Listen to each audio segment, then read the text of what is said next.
you heard all the hype. The very first movie to tell the story of what led Jodi Arias to murder her boyfriend, Travis Alexander.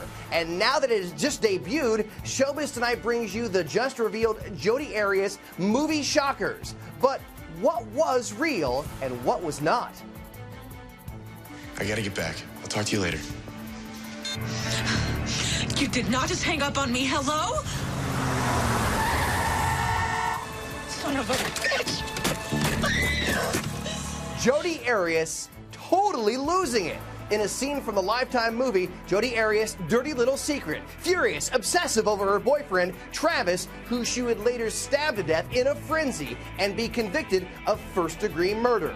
Tonight, Showbiz Tonight brings you two people who were friends with Travis. Clancy Talbot is in Salt Lake City, Utah, and Dave Hall is in Highland, Utah. Tonight, I know both of you guys watched the movie, and I've got to imagine it was really difficult. Like this one scene where an insanely jealous Jodi completely loses it. Watch. You think I want to be your booty call forever? If so, man up and tell me.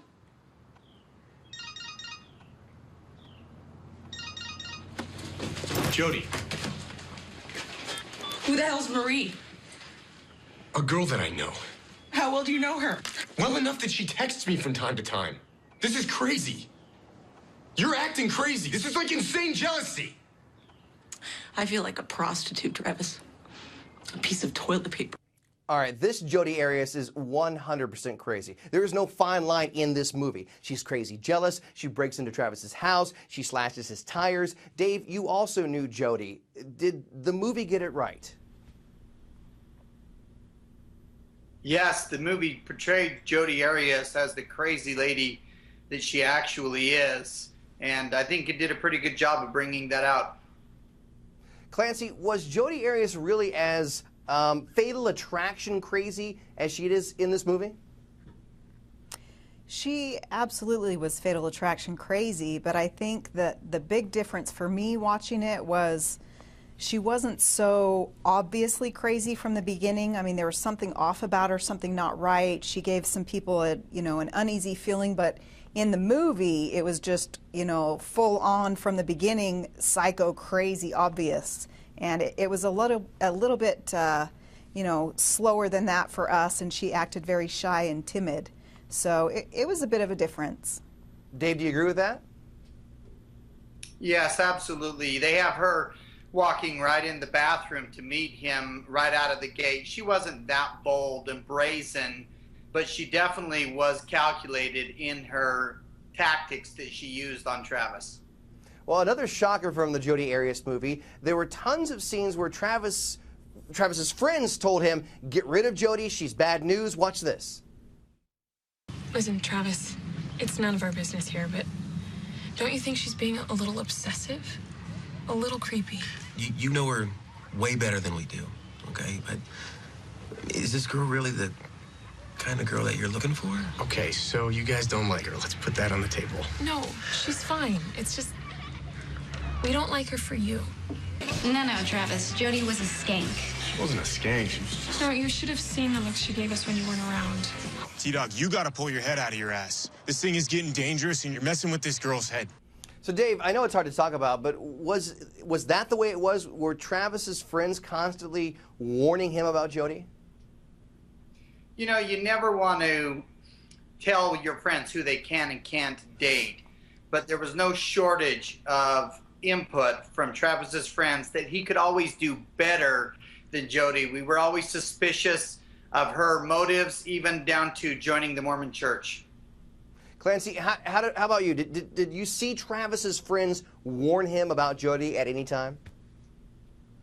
Well, on two separate occasions, I actually had conversations with Travis, and one was, by myself, the other one was with another friend of ours, and it just hurt his feelings. And in the movie, they kind of got it backwards where, the friends are saying, we don't know her as well as you do. He's actually the one that told us, you guys don't know her as well as I do. You just got to get to know her. She's so nice. And the hard thing for me was after the fact of him being murdered is when I found out that there were several other people that did the same thing, and I had no idea that so many people had pulled him aside and said that. So I wish we all would have known what the others were telling him so that we could kind of get together and do some sort of an intervention or something for him.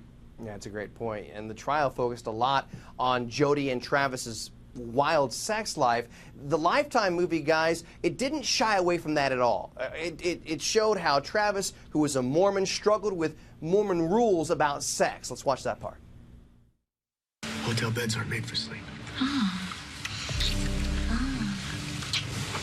Mr. Travis Alexander, whatever would the church folk think? Hey, don't bring that into it, huh? I'm not supposed to be doing most of the stuff we've already covered, Jodi. Dave, was that really how it was? Did Travis struggle with what he was doing in bed with Jodi?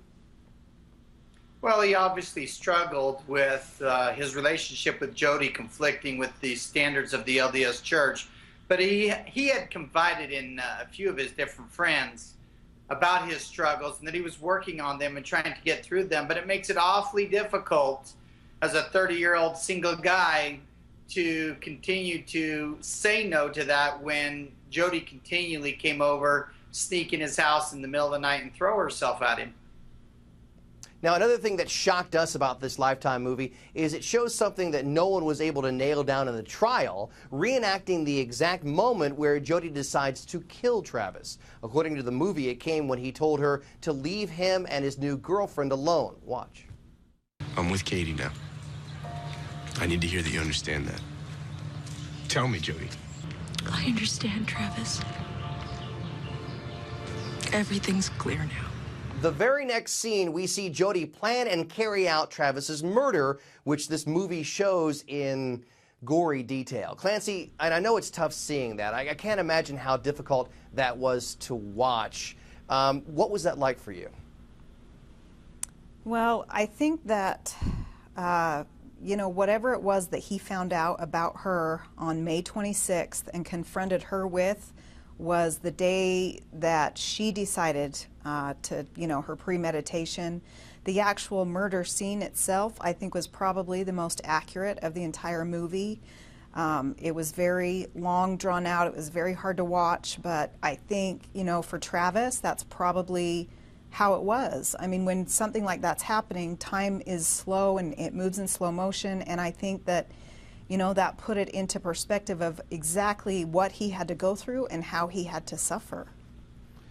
Some are saying today that the movie went overboard in showing 2 graphic minutes of Jodi murdering Travis in the shower. Clancy, you say it's appropriate. Dave, what do you think about that?